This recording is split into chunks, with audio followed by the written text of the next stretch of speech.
All right, listen to this one.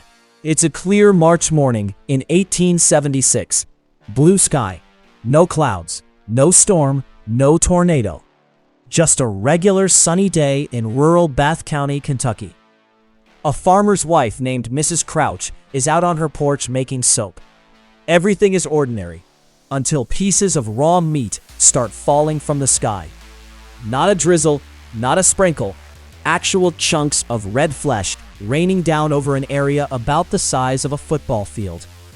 Some pieces as big as a hand, some smaller. They hit the ground, the porch, the yard. Animals start eating it. A few brave or very hungry people even taste it later and say it tastes like meat. And the sky above them is completely clear. This is the Kentucky meat shower, one of the strangest documented events in American history. And yes, it really happened. Newspapers across the country wrote about it. Scientists examined samples. People argued about it for months.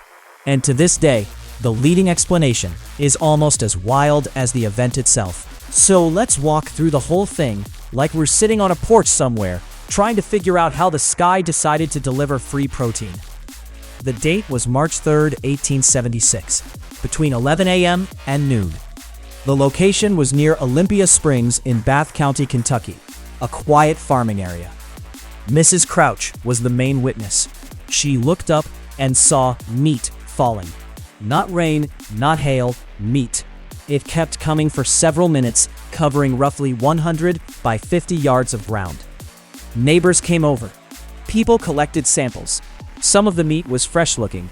Some seemed a bit used. Reports at the time said it looked like beef, or mutton, or venison, or even bear. A few people claimed it was horse meat. Pigs and chickens had no problem eating it. A couple of humans tried a bite and confirmed it was animal flesh. Samples were preserved and sent off to be examined. This is the part that separates this story from pure folklore. The newspapers had a field day. One paper joked about weather forecasts that now needed to include chance of beefsteaks changing to mutton chops. But the explanation that is held up best over time is also the most disgusting one. Vultures. Turkey vultures and black vultures are common in Kentucky. They're scavengers. They eat dead animals. And here's the key behavior. Vultures can vomit. They do it for a few reasons. Sometimes to lighten their body weight so they can take off faster. Sometimes as a defense mechanism to deter predators. The smell alone is usually enough.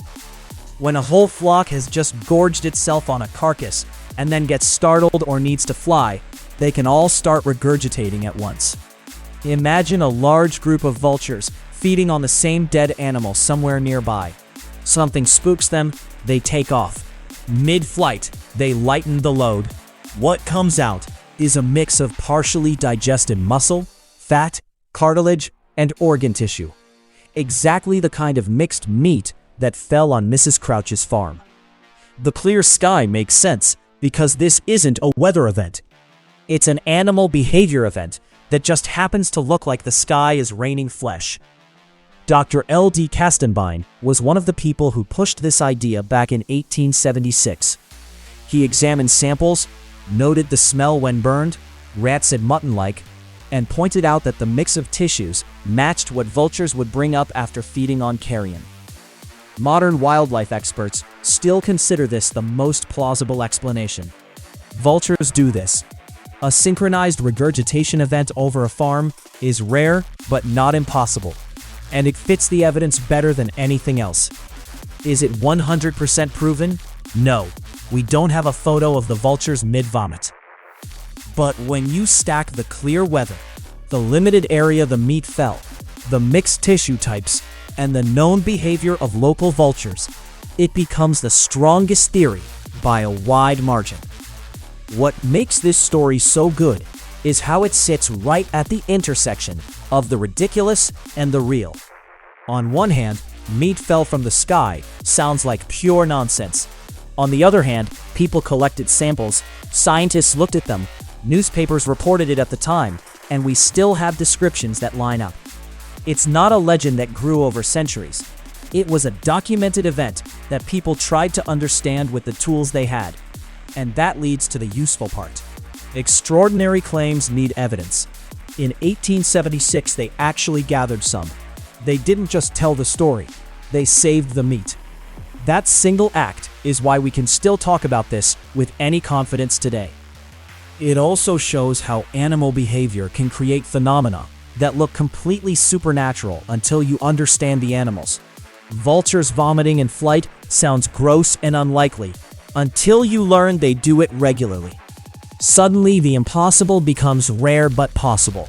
The Kentucky meat shower is a perfect reminder that nature has a dark sense of humor.